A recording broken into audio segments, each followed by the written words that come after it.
noite, Floripa, boa noite, Brasil, boa noite, mundo. Eu estou aqui, André Patunas, e este é o programa Vida Inteligente. Bem, nós estamos nos aproximando da grande data, né? 6 de maio, a grande data para mim aqui, né? Que eu vou voltar para minha terra natal 17 anos depois, 17 anos depois, a última vez que eu fui lá foi em 97, para festejar o meu aniversário no país que eu nasci. Porque o país que eu vivo e que eu amo hoje aqui é o Brasil, que me acolheu, né? Mas nem por isso eu deixo de ser grego e amar minha terra, berço da civilização moderna, né? Então nós vamos estar lá, já estamos no grupo de 15, eu acho que o grupo está fechado, somos em 15 saindo daqui do Brasil e mais 2 pessoas que moram na Europa e vão se juntar a nós em algum ponto de lá da Grécia, né? Então é isso, eu vou estar lá. Durante esse período, eu conversei com o meu amigo e irmão Jorge Antônio Ouro. Durante esse período nós não vamos fazer programa Vida Inteligente, porque essas 2 semanas que eu vou estar ausente, primeiro para eu não ter que ficar me preocupando com mala direta, ou então coisa que eu não gosto de fazer, vocês sabem, reprisar programa. Então nós vamos fazer uma espécie de um intervalo aqui nessas 2 semanas, e depois a gente volta com alvíceras, com as novidades tudo. Então o Vida Inteligente ele é autêntico e vai continuar sendo. Nós vamos ficar 2 semanas então ausentes, né? E depois quando a gente retornar, dia 20 e pouco de maio ali, a gente vai contar toda essa história para vocês. Muito bem. E hoje nós trazemos, eu ia falar mais alguma coisa, mas não estou me lembrando agora, não vem ao caso. Hoje nós trazemos um tema muito importante.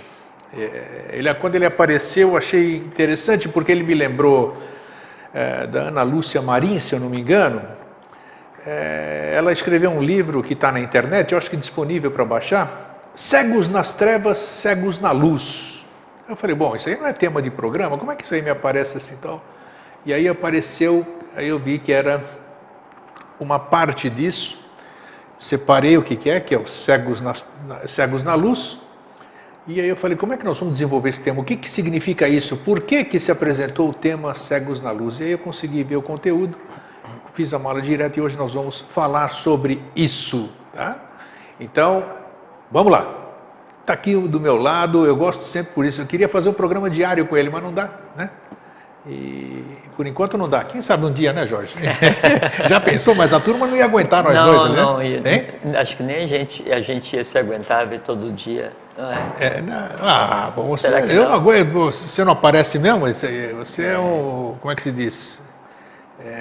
Não consigo pegar, né? Ele é o Jorge Quiabo. Não consigo no Rio segurar. Tem um peixe pequeno chamado cascudo, que ele dá em água rasa, daí você olha assim, e aí você pensa, você é moleza, você vai e você consegue pegar, só quando você pega... Ele escorrega, né? Ele salta, né, assim, da tua mão, porque eu sei que onde eu morava, onde eu nasci lá em Joçaba, era perto de um rio, a gente costumava ir no rio para pegar cascudo. Sim. Mas a gente ia brincar de pegar cascudo, porque quando pegava ele pulava, né, mais escorregadinho que cascudo. É engraçado, né? Mas é isso aí, então está aí, ó, é o Jorge, né? É difícil pegar esse homem, meu Deus do céu. Mas tá bom, assim tá bom, né? Mas é interessante porque assim, nos últimos tempos, assim, ter me afastado de tudo praticamente, né? E o único contato que daí eu continuo tendo é fora a questão da eubiose, né, das coisas do meu dia a dia, e a família, o meu único contato é com você. Antes era com o Alvin e com você. Então, o Alvin tá aí. Nosso querido irmão já foi embora? Para descansar, e aí continuo sendo contigo. Então, e olha, isso aí é coisa rara, né? Eu festejo, tanto é que vocês veem, né, quem faz parte da comunidade Vida Inteligente, quando ele aparece, eu faço questão de fotografar e todas essas coisas aí para mostrar que nós estamos juntos, que é um momento raro. E não é que eu fico fazendo tipo, não, sabe? Eu sei que não. Eu não gostava muito assim de conversar e transitar, né? E aí eu estou gostando cada vez menos assim de transitar e sim, acho que eu estou... Bicho do mato, tá virando aquele... 100%. Ermitão é aquele que se recolhe, é isso? É isso. Estou virando 100% isso. Não, mas isso você está falando um assunto que cada um tem o seu jeito de ser, a sua maneira, né? Mas eu gostaria de ser um ermitão também, né? Mas a gente sabe que a gente não pode ser-lo, né? Não. Aí é que está a questão. Não. Eu gostaria de estar em determinado lugar, um lugar que foi muito aprazível para mim, que é Alto Paraíso de Goiás, já falei aqui. É um lugar que, chego lá, chorei um monte. é o lugar que eu me sinto bem, mas eu não tenho. Nós já falamos aqui sobre a questão de livre-arbítrio, né? Eu sei que você gostaria de ficar quietinho, mas você não consegue. Mas é que... Porque a gente tem que estar em contato com isso que nós estamos fazendo. A gente tem que acreditar que existe uma coisa chamada lei, que é quem rege tudo, né? Exatamente. Que a gente não compreenda, tudo. né? Isso mesmo.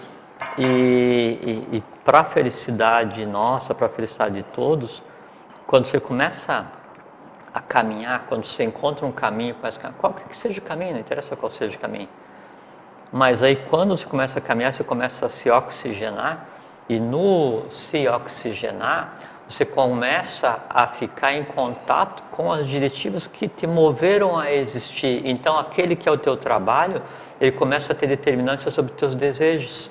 Isso aí. Então, eu gostaria muito de ficar intocado lá em São Lourenço, né, quieto, Sim. lendo, né, na rotina de leitura, atividade templar, as coisas assim. Só que a vida me coloca num oposto, onde eu não tenho tempo para ler, eu tenho que ficar transitando. É bem isso, é bem isso. O dia é curto, né? mas Você não consegue fazer as coisas que você quer. Eu compreendo e faz parte. Né? É aquela questão do dever divino em cada um, né? E do direito humano em cada um. Sempre o dever divino em cada um se sobrepõe ao direito humano em cada um. Então a gente faz o que é necessário. É isso, Né? o importante é... Não que seja uma coisa assim não aprazível, né? Não, com Só que é certeza que trabalho, né? E o descansar e ficar escondido seria lazer. Aí nessa questão o trabalho se sobrepõe ao lazer. Então, até hoje de manhã foi interessante, as coisas vão sendo puxadas, né, conforme a gente conversa. Hoje de manhã eu cumprimentei uma amiga no Facebook assim eu mando sempre uma florzinha, essas coisas assim. Aí, você está apaixonado? Né? Porque eu falei, tô. É pelo meu trabalho, pela vida inteligente, isso aqui, né? Isso aqui. Então, realmente, quando a gente faz o que eu gosto, eu faço o que eu gosto, todo mundo sabe disso. Eu acho que você faz o que gosta também. Eu faço. Né? Então é isso. Se o que a gente faz é idiota ou não significa nada para os outros, não estou falando de vida inteligente nem nada, a atividade de cada um, mas ela sendo prazerosa para a pessoa é o que vale. É o que você está fazendo tudo aquilo que você... É porque assim, no dia a dia a gente procura fazer o melhor possível, né? E o melhor possível, ele é o suficiente para nós, se não é para os outros, fazer o quê, não é? E se a gente está fazendo o melhor possível e esse melhor possível é o suficiente para cada um de nós, então ele é satisfatório. Com certeza. Então você tem que ficar em paz, porque as angústias e essa dicotomia com relação à vida e não entender a vida e a vida se transformar numa carga e a gente achar que esse planeta aqui é um planeta prisão e que todo mundo veio para sofrer, as coisas assim, esses sentimentos eles aparecem e crescem exatamente nessa não encadeamento entre a realidade, né, e o que você cria com expectativa, o teu espectro, né, em vez de você ter uma expectativa com relação ao que é real, que a vida é um trabalho, o trabalho é o lazer, né, e que a vida e o lazer e o trabalho têm um sinônimo que é a evolução. Então você começa a criar expectativas para atender desejos, na medida que esses desejos não são atendidos, né, eles se rebelam, não se alimentam e cria descaso com relação ao dia a dia, cria um desprazer com relação à tua rotina. Isso aí é horrível, né? E aí a pessoa fica descontente pelo que não tem e descontente pelo que tem, né? E aí passa a ser um reclamão profissional, né? E não é bom porque ele influencia o entorno, influencia todo esse conjunto, né? Desperdiça a vida, porque a vida que cada um tem, ela é exata a medida de tudo que foi tido antes como anseio, e mais as necessidades que se tem do trabalho de cada um para resolver. Eu sempre quis uma função, eu sempre quis uma vida. Aí eu tenho uma função, que é o trabalhar todos os dias, né? E tenho uma vida. E eu reclamo do que eu mesmo desejei. Aí não né? pode, então, né? E a vida, a gente conversou outro dia, a vida ela é uma coisa assim, muito rara, é um bem muito raro. Estavam questionando o porquê da pessoa pegar e tentar manter um dia a mais de vida. Foi, né? nós conversamos isso ontem lá na minha sala, né? Por conta disso, porque é dever preservar a vida. Por isso o crime de lesa evolução, quando tira a vida de um semelhante, né? É lesa evolução da divindade naquele semelhante e da humanidade como um todo. Então, preservar a vida é tua obrigação preservar, porque ela é uma coisa que pode acontecer daqui a 10, 12 mil anos, uma próxima vinda, em condição completamente diferente. E isso que tem aqui hoje é uma situação ímpar, daí a gente conversou, porque a gente está em um momento da evolução cósmica que jamais aconteceu e jamais vai acontecer. É o final de um grande ciclo cósmico. Tudo é momento entremeado único, né? com um grande novo ciclo cósmico, com o Avatar já nascido, uma coisa assim. A gente está naquele momento, então, em um determinado momento da evolução cósmica, teve um movimento brusco. Saiu de Dharma e veio para Adharma. E a gente está agora vivendo o momento de volta para Dharma, para a lei. Então, se inicia, não só no Brasil, não só na vida de cada um, não só na Terra, mas se inicia cosmicamente um período daqui para frente onde tudo é harmonia. Então, assim, você não vai precisar fazer força para não brigar com alguém, não vai precisar fazer força para não achar alguém antipático, porque a antipatia não vai existir, a briga não vai existir, o desamor não vai existir. Mas para isso todo mundo precisa se resolver interiormente, né? É porque todo o resultado desses erros que aconteceram, de todos os seres humanos que já nasceram, todas as hierarquias que já existiram antes, essa coisa que vem transbordando, ela está aqui agora para se resolver, e ela só se resolve acontecendo. Por isso todo mundo erra, todo mundo... A gente conversou também aqui assim, o discípulo, o peregrino, né, ele tem um direito inalienável, que é o direito de errar. Né? Então, nós temos o direito de errar, mas temos o dever de aprender com o erro e não repetir o erro. Errou, aprendeu com o erro, não repetiu, esse erro está sublimado. E o aprender com o erro pode ser exteriorizando o erro, quer dizer, errando, ou tendo a tendência a exteriorizar o erro e resolver sem deixar que o erro aconteça, o que também é super satisfatório. Aí está resolvido de qualquer maneira. Bom, isso aqui, muita gente às vezes me escreve, né? Ou então comenta vídeos do YouTube e diz que a gente perde muito tempo nas introduções do programa. Não, tudo bem, só desde estou fazendo... que eu comecei a vir aqui, a gente não desperdiçou um minuto nem com brincadeiras, porque infelizmente parte da troca de informação é você ter um entrelaçamento vital, astral, a ponto que se crie um egrégora, um ser, a ponto que você fique sendo pai e assim, filho espiritual de um mesmo mestre, tipo assim. Então, a amizade, o congraçamento, o bem-estar, né, a empatia, isso é o que vai juntar os tijolos que são o conhecimento. Sem isso, no primeiro vento cai. Cai, sem dúvida. Né? Então, isso é muito frisado dentro da instituição, da eubiose, da qual eu faço parte, né? Que a amizade ela é tão importante quanto a irmandade. E o professor Henrique de Souza ele fala que a doutrina dele, né, é amor, sabedoria. Só conhecimento não adianta de nada, a pessoa vai ficar embrutecida, né, e achar que sabe mais que os outros, que é o assunto que a gente vai conversar, que é o cego na luz. Então, aquele que ele pensa que sabe e fica embrutecido com relação aos outros e quer passar conhecimento sem passar amor fraterno. Nenhum valor tem, assim como também passar só amor fraterno, nenhum valor tem, porque você tem que chegar no equilíbrio. Quando chegar no equilíbrio, todo mundo anda junto. Você acabou de dizer Sociedade Brasileira de Eubiose, e quando você fala Sociedade Brasileira de Eubiose, SBE, me lembra, claro, ela é representada para mim dos três irmãos, né? Dos três irmãos são filhos o presidente e os primeiro e segundo vice-presidente da sociedade. Então, e aqui eu lembro de mandar, para quem eu conheço pessoalmente, já conversei, né? Um fraterno abraço para o seu Jefferson Henrique de Souza, meu irmãozão, pessoa que está aqui no meu coração e que eu respeito muito. E por ele, estou aqui com você, entendeu? Em respeito a esse programa, em respeito a ele, o seu Jefferson Henrique de Souza. Falo de boca cheia aqui para quem quiser ouvir. Muito bem. Vai, fala. A eubiose, ela é uma instituição muito interessante, né? Então, bom, eu faço parte da Sociedade Brasileira de Eubiose desde 1986 e eu sou diretor da sociedade, cuido da parte de arquivo do acervo do legado JHS, né? Mas jamais sentei aqui como diretor da sociedade, sempre com teu amigo. Isso é verdade também. E nós nunca representamos a SBE aqui também.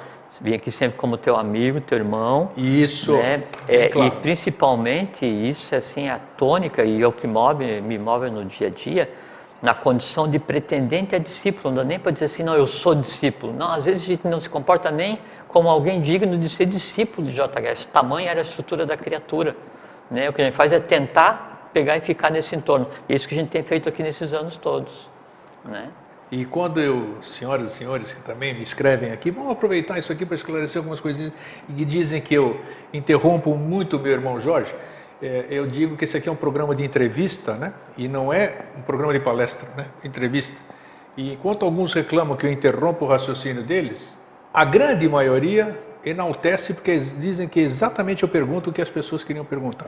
Então, vamos compreender esse aspecto que é um programa de entrevista e nós estamos aqui para conversar, trocar umas ideias. Né? Não é uma aula, né, Grego? A gente nunca quis ensinar nada para ninguém, até porque eu não sei... Será que a gente precisa falar isso na televisão ao vivo? É porque eu não sei ensinar nada para ninguém, porque o meu conhecimento eu não consigo passar. Você sempre frisou aqui, todo mundo é testemunha, nós estamos aqui conversando, procurando aprender, né? Porque quando a gente conversa, a gente aprende. Eu vejo assim, a grande diferença do que você construiu aqui no Vida Inteligente para os outros programas que existem, independente de qual seja a linha filosófica, é que aqui sempre foi uma conversa, ninguém nunca botou um quadro aqui, nada. Não, eu vou te ensinar, é isso, não. É só uma troca de informação, assim, e não dá para passar o conhecimento porque o meu conhecimento eu não consigo passar para você, porque o meu conhecimento é aquilo que eu ouvi e que se fundiu em mim. O que eu posso fazer... Muito bem lembrado. O que eu posso fazer é compartilhar a minha impressão sobre alguma coisa, e se essa minha impressão sobre alguma coisa, depois que você exercendo o espírito crítico, depois que você exercendo a função de livre pensador, como dizia JHS, que todos tinham que ser, sem mística, sem mítica, se então passar por todos os escritos e o que eu disse, você conseguir comprovar aquilo que tinha sentido na tua vida, então aquilo passa a fazer parte de você, então aquilo já não é mais aquilo que eu disse, aquilo é o teu conhecimento. Perfeito. Por isso que não se ensina a ninguém. Isso mesmo. Né? Você coloca em cima da mesa quem quer se serve.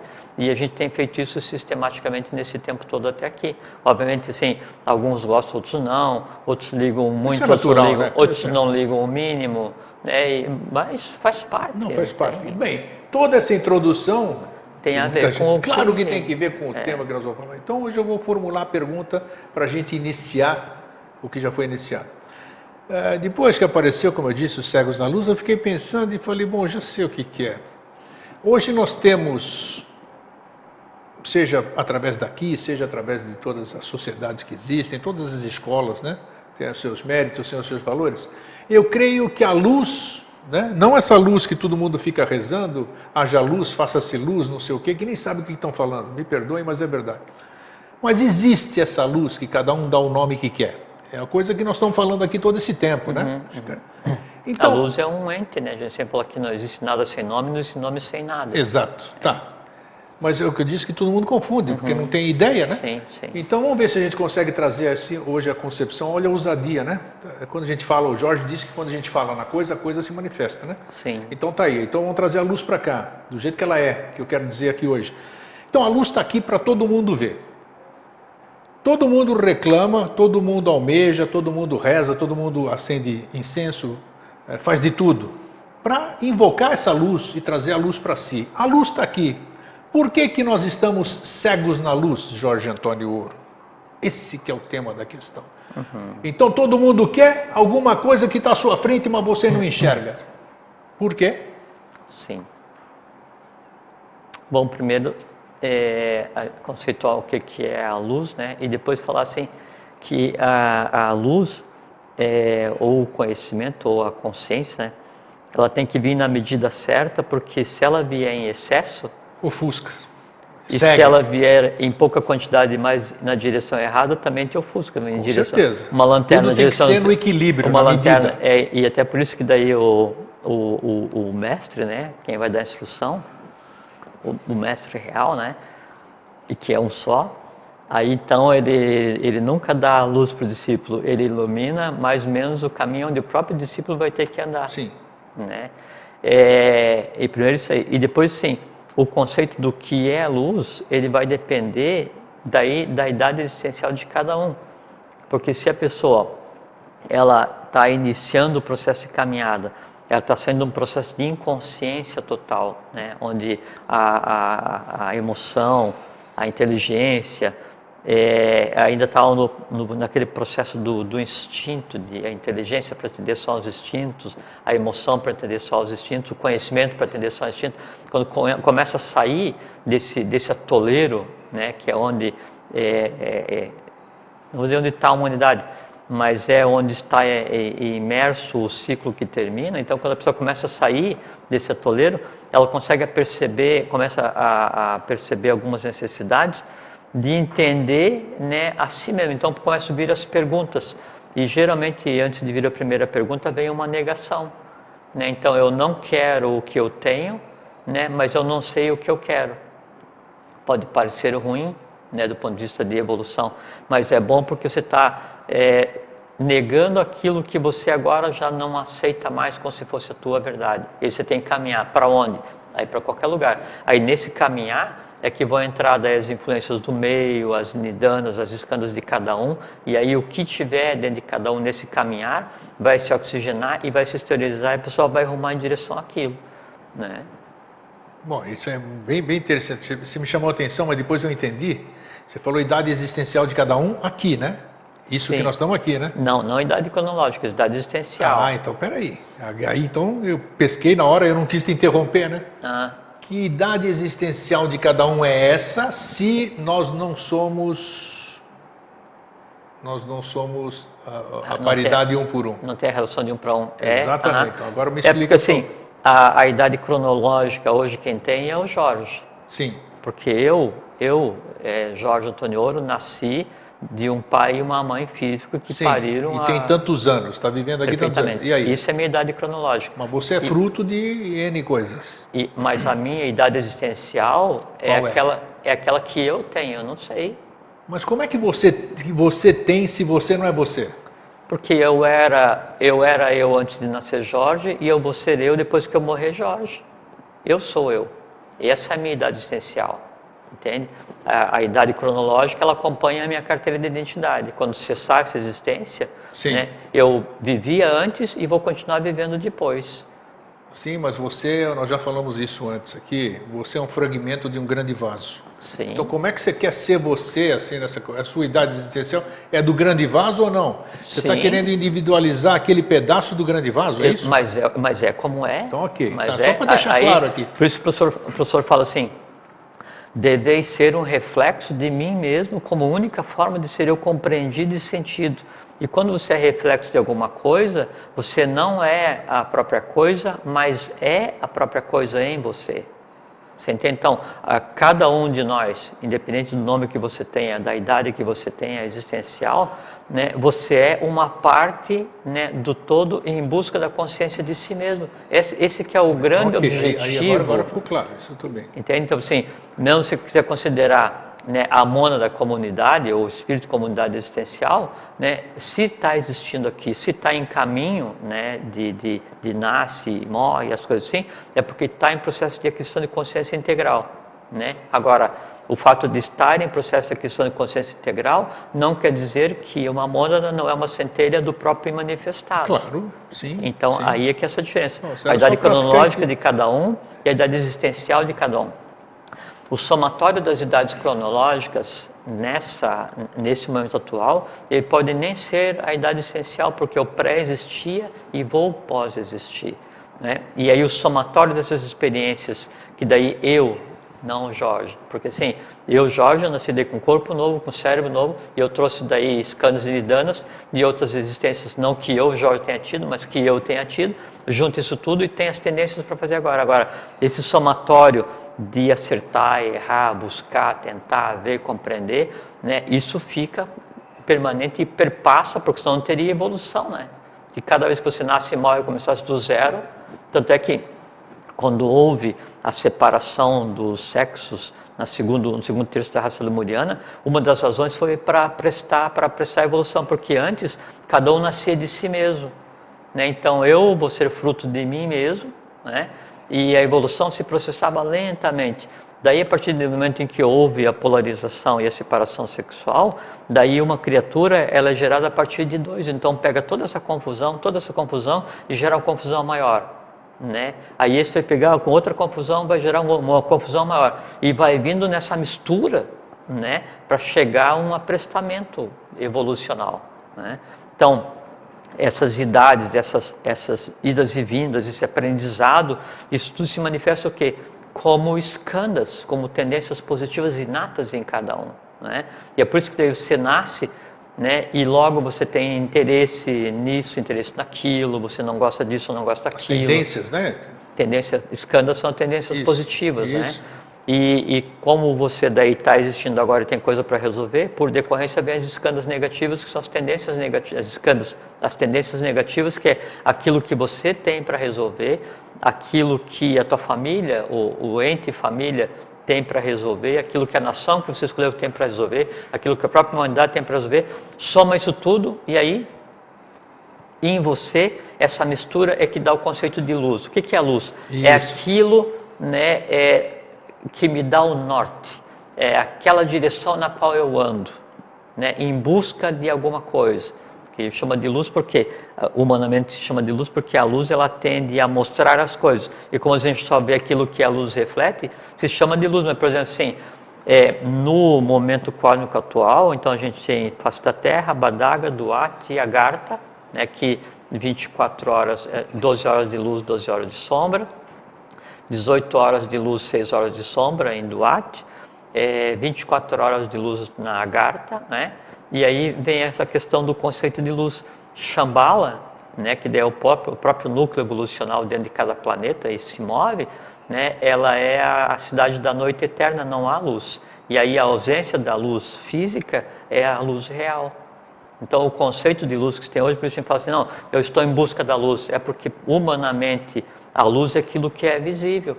E como no momento atual, Manas, que é a mente concreta, ela precisa de imagens para daí poder fazer isso. O pesado, medido e contado, né, como o festim de Baltazar. Então, o que eu vejo, né, é o que me serve. Eu falo assim, descobri alguma coisa, descobri de tirar um véu de cima, né?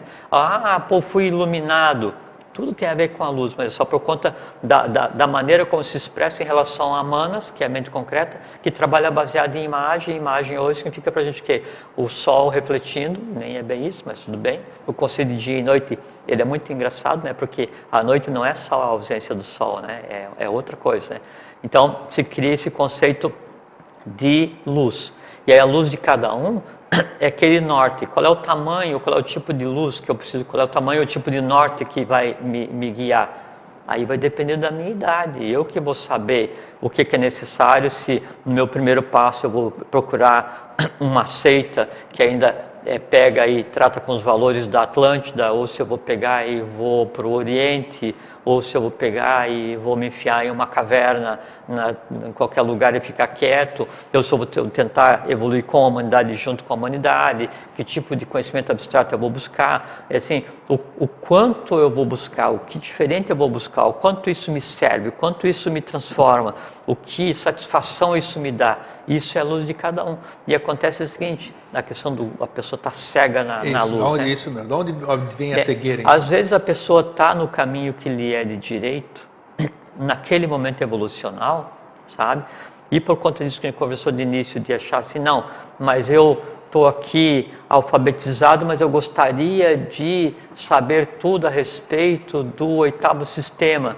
Como eu não sei tudo a respeito do 8º sistema, então o que eu sei agora não me serve. Então cria não sei o que eu quero, né, mas sei que isso eu não quero com relação ao conhecimento, e você renega o ambiente onde você está, né, e procura sair, mas sem perceber que aquele ambiente onde você está, você não consegue sair, porque o próprio ambiente está em você.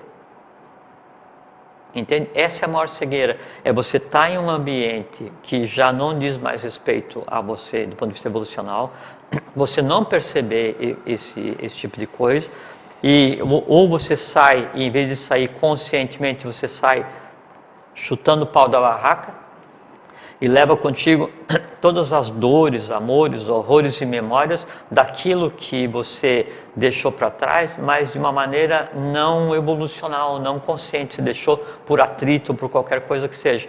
E aquilo não se resolve, e você não anda, e aquilo não anda em você. Quando você então está em um lugar, daí isso que eu considerava luz, eu vejo que na verdade não é luz, né? Ou se era temporário e já não me serve mais, eu vou andar. esse caminho onde eu estou já não me serve mais.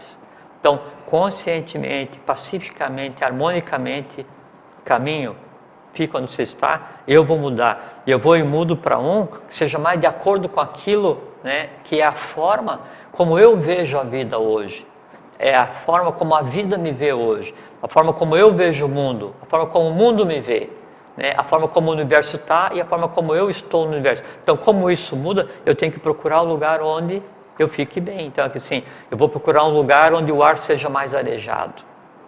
Vou procurar um lugar onde esteja mais claro. Vou procurar um lugar onde esteja mais quente. Aquele ambiente onde eu vou me sentir bem é onde está a luz que é adequada para mim. Só que eu me sentir bem é o espírito, não é o corpo. Por que a escuridão incomoda tanto a gente? Em todos os sentidos. Medo? É medo? Claro. Você transfere para medo aquilo lá? Lógico, é medo, 100%. É mesmo? Já 100%. falamos sobre isso, eu não lembro se nós falamos nesse aspecto 100%. aqui. É o medo da escuridão, é o medo do desconhecido, é o medo do imprevisto, é o medo da morte. Né? E é instintivo, porque o histórico, né, das mortes anteriores vem misturado em algumas nidanas em cada um de nós. Então, tem um medo instintivo a ser tratado.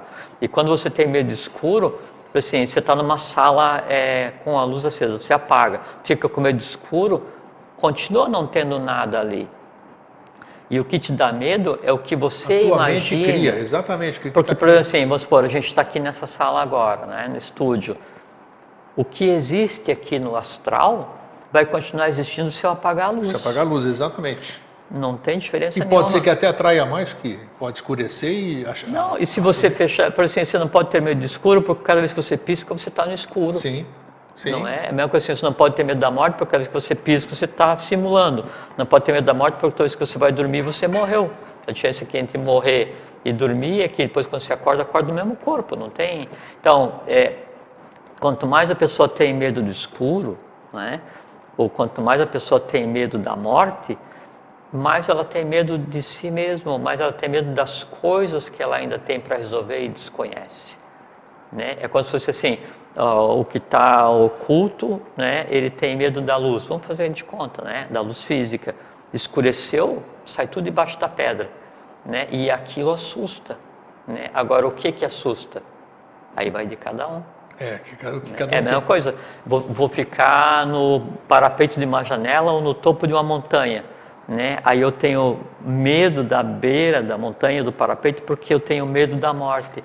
Não, a tanatologia, que é a ciência que estuda a morte, né, dentro das restrições da ciência com relação a isso, ela conseguiu perceber que quanto maior o medo da morte, né, é porque maior é o desejo e a satisfação que a pessoa tem de experienciar a liberdade de pular. Então fica aquele negócio assim, o prazer de pular e o medo da morte. Só que o prazer de pular, né, ele apavora o próprio medo da morte, porque o medo da morte junto com o prazer de pular, ele vai acontecer só um minutinho, porque daí morre, não vai mais ter prazer nem de pular e nem mais medo da morte, porque já está morto. Então, esse pequeno limiar entre os medos e os prazeres, né, é que conduz a vida das pessoas e torna a vida das pessoas um pouco mais complexa. É por isso que todo mundo busca, né, o que não entende também, né?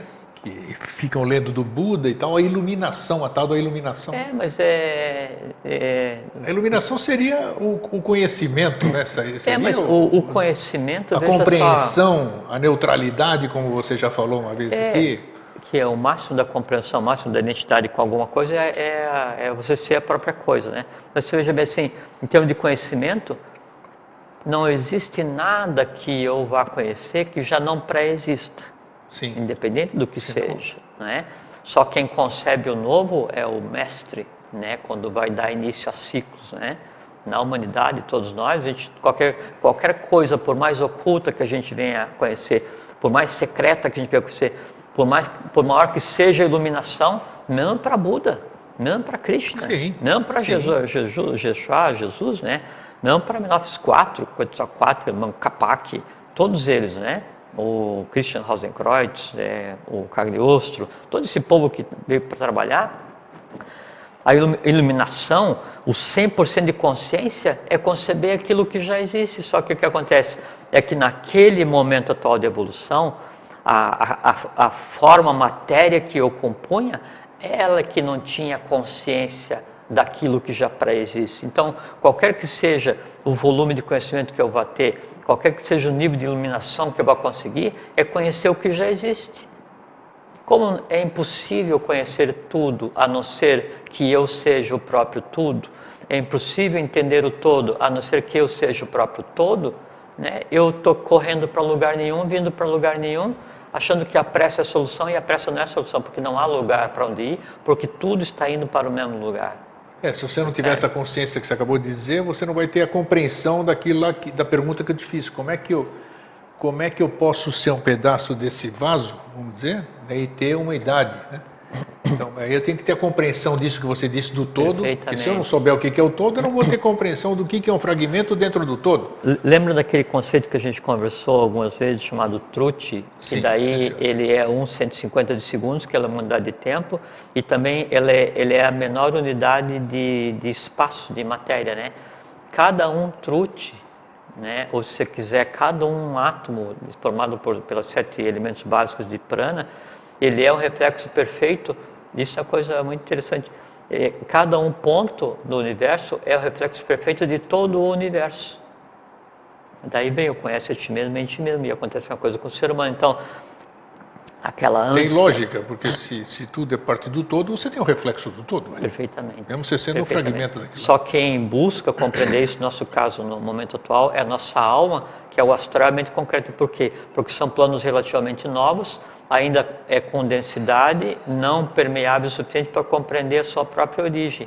Então, a existência em si é para dar consciência não para mim, Jorge, não para você, o grego, é para dar consciência para o plano que nos forma, a nossa alma, que é a mente concreta, né, e o plano astral. Então, a porção desse plano que me compete, que é a porção que eu tenho como mente concreta, que é a porção que eu tenho como astral, que é o meu corpo, o meu ovo áurico. Então, essa é a minha competência universal. É esse ambiente que eu tenho que transformar. E como é que eu transformo essa matéria densa? Como é que eu ilumino, né, a mim mesmo? Fazendo com que a luz venha até mim. E como é que a luz vem até mim? Eu aí pego o conhecimento sobre esse aspecto, né? E faço reflexo disso em mim mesmo. Pego os sóis ocultos do universo e faço réplicas em mim mesmo. Então faço com que essa matéria astral, que é minha responsabilidade, essa matéria mental, que é minha responsabilidade, essa alma cósmica, que é minha responsabilidade, ela em si tenha o reflexo daquela parte mais elevada que um dia ela vai vir a ser, mais nada. Dizem também assim... Vê que isso é iniciação. E o resultado desse processo todo, sabe qual que é? Paz. Seria a paz. Porque aí já não há mais nada a buscar. Já não há mais caminho a percorrer, porque você está percorrendo todos os caminhos em você mesmo. Então, só compreensão e paz. Você falou a palavra mágica que já chamou o que eu ia dizer. Dizem, que eu não me lembro, né? Quando você experiencia a morte, como nós já falamos, fizemos 3 programas, falamos do pós-mortem e tudo. A maioria das pessoas que tem a experiência Near Death Experience, a experiência pré-morte, né, ou acabam não morrendo, dizem que encontram a paz naquele momento que elas estão desdobradas do corpo, segundo relatos, né? E encontram uma luz, falam dessa luz aí. O que é isso aí? Vamos ver. Vamos chamar isso isento de qualquer doutrina, isento de qualquer religiosidade. Por que essa luz se mostra e o que é essa luz? É projeção da própria pessoa? É uma coisa que existe? Ou você estando fora do corpo físico, você tem mais acesso a essa luz, essa compreensão do todo que nós estamos falando aqui agora? Porque se eu sou alma e acabo, quer dizer, se sobrevive a minha alma logo após esse processo, né? Ou durante esse processo de desligamento, né? Eu tenho uma consciência igual eu estou tendo agora com você aqui conversando. Então, como é que eu posso ter uma visão de uma coisa que eu não tinha dentro de um corpo físico? O corpo físico está me limitando? Seria isso? Então, um monte de perguntas numa só, mas você entendeu o espírito da pergunta. Entendi, sim. Então é assim, ó. O sistema... E todo mundo vê a mesma coisa, hein? Sim. O sistema nervoso central, primeiro com relação à morte, né? o sistema nervoso central e o sistema nervoso periférico, simpático, parasimpático, entrelaçado com o sistema circulatório, com a vesícula plantar. Então, isso tudo tende a colher informações e levar para ser traduzida no sistema cérebro-espinhal, né? Como imagem.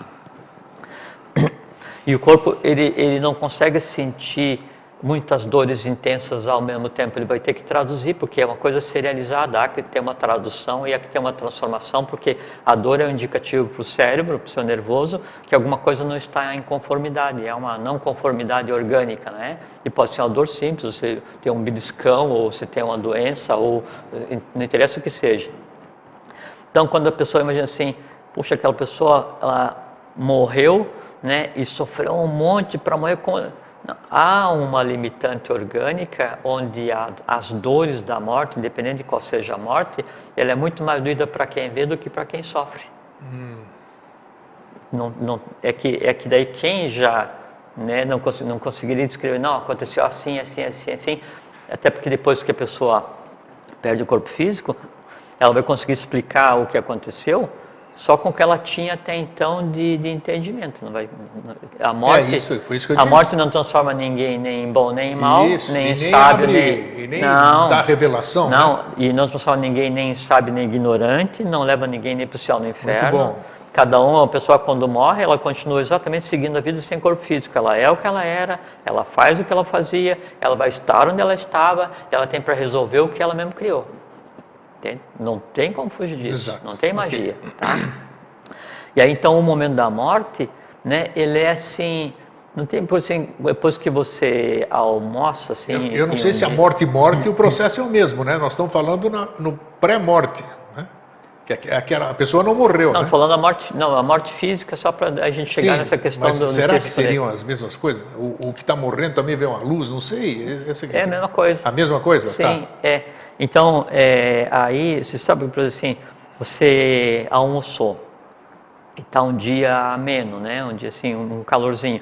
E aí dá aquela breve sonolênciazinha, depois que começa a digestão, começa Isso. 40 minutos, tem 1h40. Metabolismo Então, tem diminui, é porque aumenta a digestão, temperatura no estômago, aí até a estátua vai digerir, o fluxo sanguíneo se converge. Se concentra ali. Aí, por decorrência, o organismo, então, ele vai dar uma acalmada, né?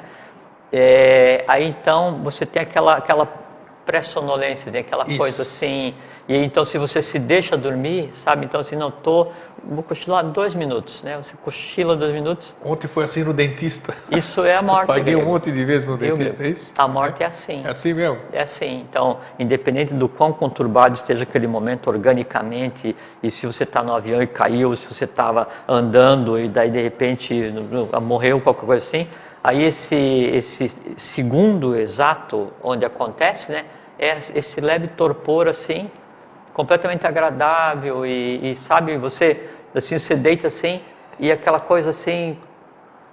Daí, o que é essa luz que todo mundo fala? Esse é o momento da morte física, né? Ah. Aí, dependendo de como aconteceu a vida da criatura, o instante seguinte é que vai determinar o que ela vai perceber. Muitas vezes a pessoa tem já um conceito religioso, ela tem já uma expectativa, ela tem um conceito de céu, as coisas assim. Ou então ela já leu um monte sobre essas experiências que ela vai levar para a experiência dela, né? Ela tende a repetir, até porque depois da morte você tem um sono imediato, e aí antes do sono imediato você faz aquela passada geral do que foi tua vida. Só que o que parece passada geral para quem morreu, na verdade pode demorar alguns anos no conceito do mundo físico, né? E aí depois você vai fazer aquele negócio de acordar com você mesmo, né, em determinado local, que é o quê? Você está numa sala e agora todos os dragões estão liberados, né? Então aquilo que a gente conversou, você tinha medo de cachorro, quando você está vivo você decide, vou atravessar para outro lado da rua porque eu tenho medo daquele cachorro. Morreu, você vai passar por cima daquele cachorro, aquele cachorro vai virar um dragão e vai correr atrás de você, e você vai ficar naquele correr atrás de você, o cachorro pensa que morreu, sossegou, até que um dia você consiga compreender que aquele cachorro não pode te fazer mal, aquele cachorro não te mete mais medo, né? E você resolve, ou se você não resolve, aquilo fica, você esvai tua capacidade, porque assim, quando você está fechado em você mesmo no conceito de morte, né, você só consegue resolver as coisas com o que você tenha colocado na tua mochila em vida, com a tua compreensão. Recursos, e se o que tem ali você não consegue compreender, isso vai voltar na bagagem. né? Então você não vai ficar 1 milhão de anos tentando perder o medo de cachorro. Ficou um determinado tempo. Esgotou o teu tempo ali, você vai para o mundo que você mesmo criou. Esgotou o segundo, me dando por isso que ideia. você diz aí, vamos repetir aqui hoje, né? O Jorge diz, aproveite para resolver tudo enquanto você está em corpo físico. Perfeitamente. Você tem condição, né? Não, porque do outro lado, do jeito que você ponto está de falando vista... aí, todo mundo se apresentando para mim aqui, eu não posso fazer nada. Aham. A não ser compreender aquilo e sublimar, transformar aquilo lá, que vai ser a minha tarefa. E como sublimar alma. como? Da mesma forma como se age em vida. Jnana, Karma, Bhakti. Devoção, sofrimento ou consciência, tá ou aí. conhecimento. Né? E isso vai estar enclausurado com você mesmo. Por assim, quem tem medo do escuro vai ter que se fechar em si por algumas centenas, alguns milhares de anos para se resolver. Né? Aí a questão do que eu vejo desse momento, então Isso. a pessoa ela está nesse momento de sim, se desvinculando do corpo físico, então ela começa a ficar nesse leve torpor e a ver aquilo que ela pode ter ela mesmo criado, né? O astral tem cor, Jorge? Nós fizemos 3 programas de astral aqui, tem 7 níveis isso aqui, mas tem cor ou não? O que é? Ele ri, ó. Você gosta das perguntas, né? Gosto. Quando ele fica ruborizado assim é porque... algumas coisas dá para falar. É que a cor, ela, assim, cada cor que a gente vê, ela é o resultado de um sistema evolucional inteiro. Tá. Então, a gente tem 4 sistemas prontos, são 4 cores prontas, 3 cores a fazer. Né? Então, o astral, ele em si, ele seria uma cor só, independente de qual seja. As cores que cada um vai ver, é a cor que você cria hoje. Assim, você constrói o teu mundo. Como é que é o teu astral hoje, Grego? O que você tem no teu astral? Né? Não você, a pessoa, hipotético, né? Tá. Então eu tenho ódio, não sei o que, rancor, intriga, antipatia, né? Isso tem uma densidade. Então esse turvo, esse escuro, essa é a cor do teu mundo, essa é a cor do teu astral, esse mundo que você vai viver quando você acordar. Essas cores que os videntes, as pessoas têm, elas conseguem ver ao redor da pessoa, é uma coisa real ou é real. fictícia? Não, mas aí é o seguinte... Você está vendo aí a cor do aura. A gente diz que quanto mais claro, melhor, mas sei lá se isso aí tem alguma coerência, isso aí? Não, quanto mais claro, não. Claro ou escuro, sei lá o quê. É que assim, então cada um pensamento, cada uma emoção que você tenha, ela tem uma cor que está ligada ao plano evolucional aonde ela pertence. Então você tem sattva, rajas e tamas, né, amarelos e vermelho, e com todas as suas graduações, né? Então você tem um sentimento de ódio intenso, é rubro. Sim, com né? certeza. Formato de garra, e vai e se enrosca, porque precisa se entrelaçar para acordar, para incomodar os outros ódios, para no contexto se alimentar. Você emite uma sensação, um desejo de bem-estar geral para a humanidade, ou de amor fraterno, ou de paz para todos os seres, tons de rosa. Por isso que fala assim, o mundo não é cor de rosa, é porque o amor universal, amor fraterno, ele tem tom de rosa. E é isso aí, e quanto mais universal é o que você sente, né, mais ele se esparge no plano e mais transforma. Então, assim, um ódio muito intenso, ele transforma uma pequena massa do astral e fica enclausurado no teu baço, né, e te prende, assim, como se fosse uma gosma, a pessoa que é objeto do teu ódio. Como se ficasse baço com baço, siamês, né? Você emite um amor fraterno para a humanidade como um todo. Esse sentimento, ele se espalha por todo o plano onde existem os seres humanos. Sim. Entende? Essa que é a diferença do que eu vou ver. Então, que cor tem um astral? A cor que eu criei.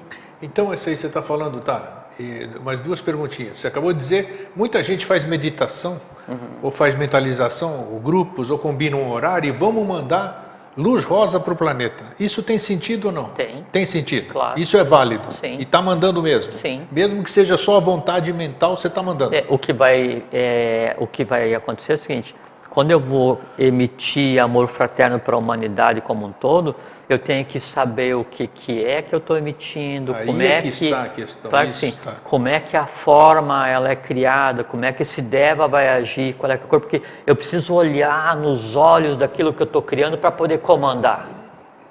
Essa que é a meditação. Saber e fazer, né?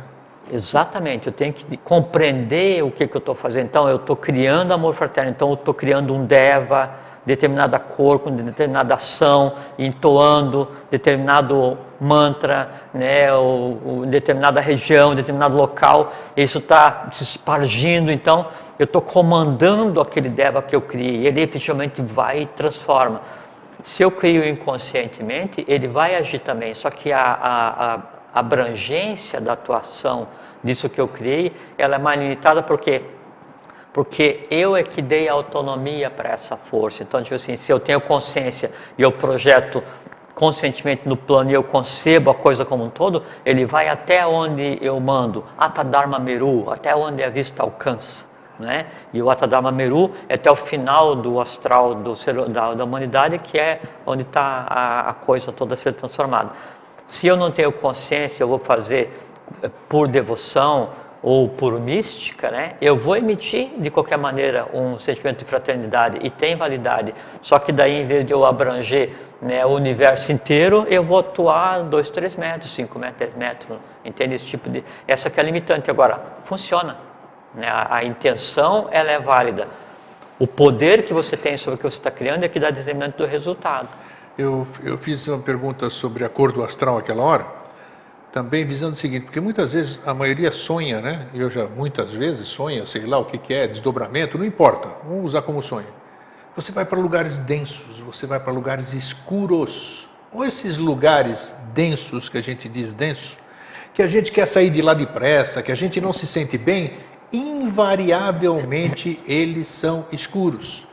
Por quê? É o medo que eu estou naquele lugar? Esse tem alguma coisa a ver? Ou o lugar é escuro mesmo? O lugar é escuro mesmo. Então tá. Porque então, assim, quando você, no sonho, você vai para algum lugar, você foi para algum lugar. Sim, ok. Você entende? Assim, esses locais criados, principalmente assim, várias pessoas gostam do filme do Harry Potter, por exemplo, e criaram lá a estação de trem lá onde ele vai entrar na coluna. Tantas pessoas vendo aquilo, astralmente aquilo passa a existir. Se alguém for sonhar com aquilo, vai sonhar exatamente aquilo. Então, se há um lugar... Você sempre falou que existe tudo que é feito aqui, tem Vritti, como é que é o nome que você falou? Vritti.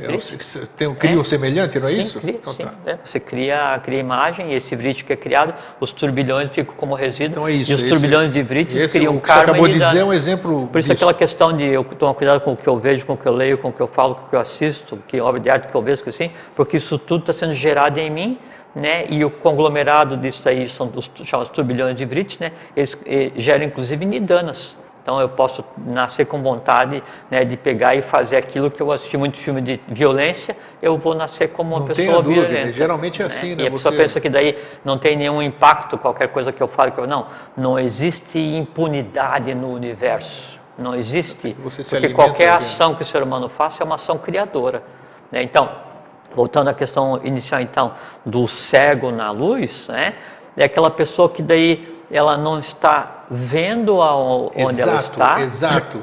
E ela não se dá conta do valor daquilo que ela tem, né? E aí rejeita aquilo que ela tem, em vez de pegar e sublimar e transformar e usar aquela luz que seja, não interessa em qual lugar esteja, porque se está ali é porque ali ela está, o caminho está nela, também tem que ser resolvido, resolve e vai em frente. Então, quando você quer buscar uma coisa assim, muito grandiosa, não sei o que e tal, é como assim, eu vou ficar olhando para as estrelas o tempo inteiro, eu vou tropeçar. Não tenha dúvida, uma hora você vai tropeçar.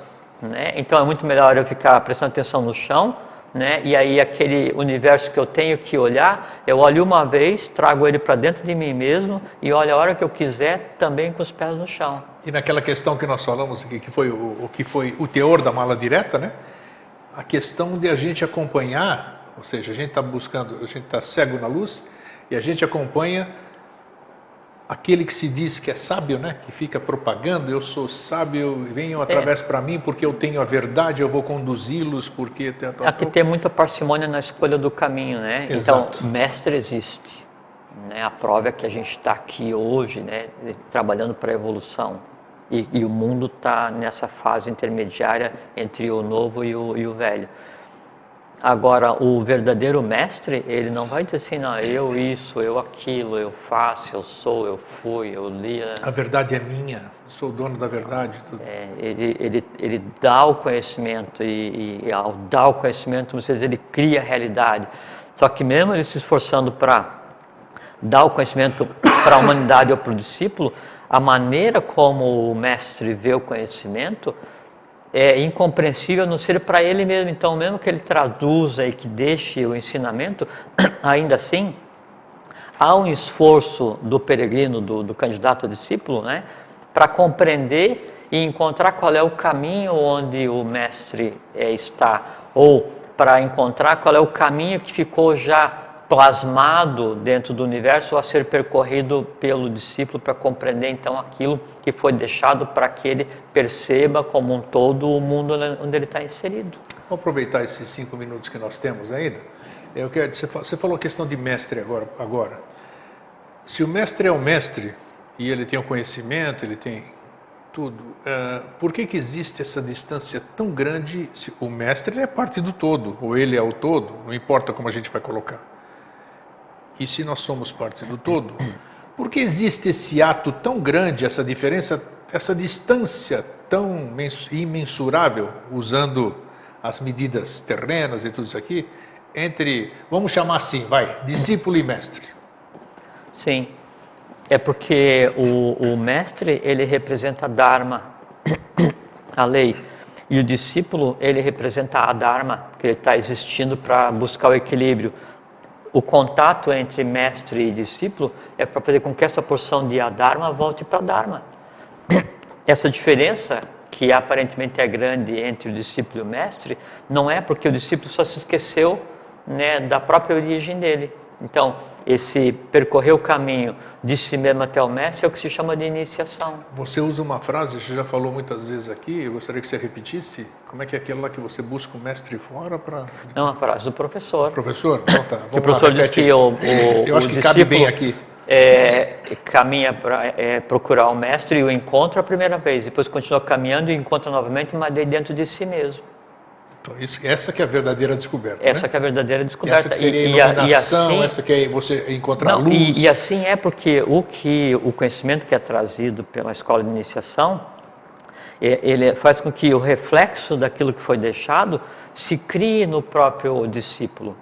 Quando se cria no próprio discípulo, daí aquilo que ele vai buscar, né, que ele pensa que está fora, ele vai ver que está nele mesmo. E o que lhe compete é gerir, não aquela coisa cósmica como um todo, mas aquela coisa cósmica que é ele, que está nele. Bacana. Eu acho que é uma coisa simples, né? Acho que está mais do que bom. Estamos em cima aqui. Olha, Jorge, foi bom estarmos juntos de novo, né? Sempre é bom. Sempre é gostoso os assuntos que a gente fala, né? Porque, como o Jorge diz, a gente vai...